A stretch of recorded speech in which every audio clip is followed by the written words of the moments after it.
Alhamdulillah, hari Jumaat yang indah. Dah pukul 12.50 dah pun. Saya on the way balik daripada tempat meeting dekat site tadi, dekat Area Banting. So lebih kurang perjalanan daripada Banting nak ke Gombak ni dalam 40 ke 50 minit macam gitu, dengan jalan yang tak ada jam apa. Cuma saya bawa perlahan, angin kuat. Cuaca Alhamdulillah tak dia terik sangat panasnya, yang kebanyakannya mendung. Saya pun tak pakai long sleeve sebab rasanya cuaca Alhamdulillah okey, mendung saja. Saya ada lagi dalam mungkin setengah jam ataupun 20 minit lagi nak sampai.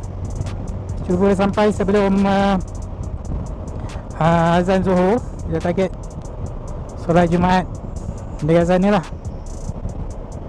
So ini first time saya cuba menggunakan kamera Insta360 Go Ultra.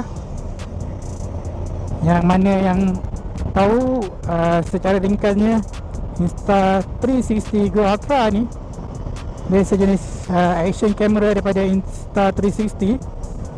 Dia bukan kamera 360 tau.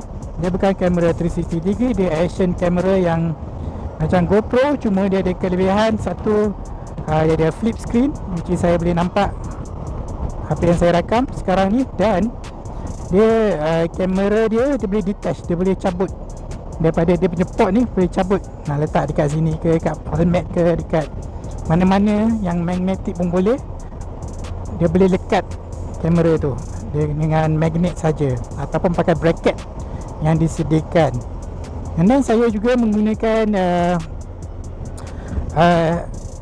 mikrofon daripada Insta360 juga, dipanggil Insta Mic Mini Air macam tu ke, ataupun Insta Mic Air, lebih kurang lah. So saya lekatkan mikrofon dia kecil saja, sebesar siling 10 sen, 20 sen kot. Sebesar siling 20 sen. Cuma dia tebal sikit. Saya lekatkan dalam helmet dekat saya punya full face ni. Jadi saya tak sure macam mana sound dia. So far saya boleh nampak dia record sound dia bergerak ikut apa yang saya cakap. Dia punya soundbar dia tu bergerak. Dia membaca, dapat detect saya punya sound percakapan saya. So far okey.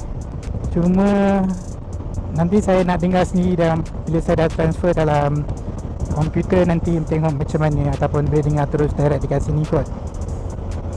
Okey, saya hanya menggunakan view ni saja. Maaf sebab saya tak pakai, tadi saya lekatkan dekat sini, tapi sekarang saya tak lekatkan dekat lanyard ni sebab saya takut tercabut, sebab angin kuat sekarang ni.